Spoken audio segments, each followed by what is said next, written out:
Afternoon class. Today we're going to talk about the types of managers and the qualities that are needed. This is based on the standard IBU-1.2. Lists the qualities essential for various types of managers. So we'll start today with the problem-solving manager. Though it does sound like a good manager because they are task-driven and focus on achieving goals, but they constantly are putting out fires and leading by chaos. And often these fires that they are putting out are created by themselves. And their continual solution providing on fires results in lackluster job performance. The next one is the Pitchfork Manager.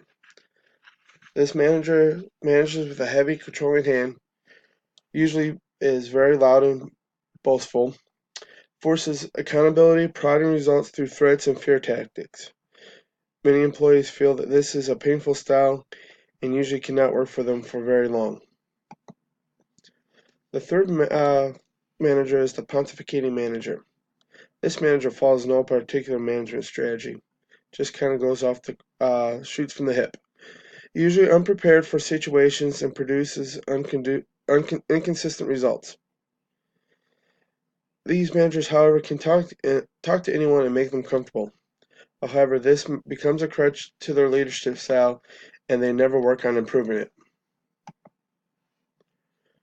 The next manager is the presumptuous manager. They are focused more on themselves and no one else. Personal success is more important than the team, and typically assertive and confident, and they are driven by ego.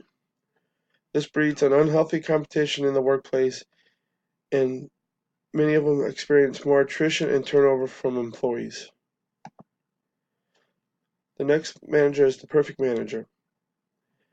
They are open to change and innovation and personal growth, but however that becomes a weakness of theirs because of their search for the next big thing. Their consistency of becomes rare when it comes to production. They focus on facts and figures and not the skills that they need to train on. And sometimes they lack interpersonal skills. The next one is the ultimate goal is the passive manager. Their ultimate goal is to make people happy but this becomes a barrier in leadership.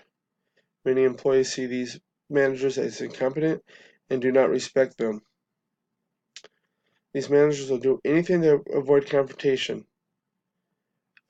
They mistake holding people accountable with confrontation and conflict.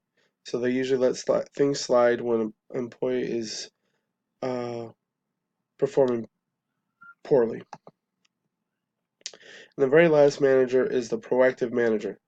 This encompasses the good qualities of other manager types. For example, they are persistent, edgy, and genuine.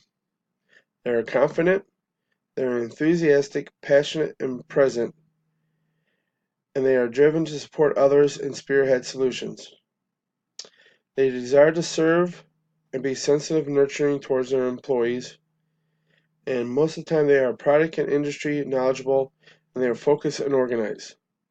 So those are our managers types and the skills that are needed.